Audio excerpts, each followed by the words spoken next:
नाजरीन, बिलाल हैदर जो कि समानी के राजा गुलाम हैदर के साहबजादे मस्त में लॉ के स्टूडेंट थे। इस वक्त उनका नमाज जनाजा और हम यहाँ मौजूद हैं नमाज जनाजा में।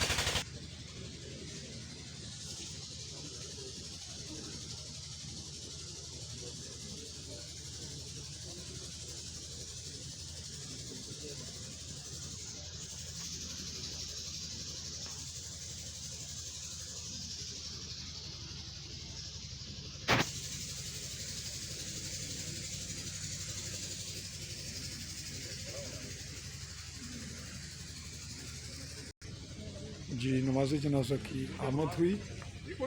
मौजूद हैं नमाज जनाजा में चीफ जस्टिस राजा सईद अकरम ख़ान, बड़ी शख्सियत। जी, आप देख रहे हैं राजा सईद अकरम ख़ान।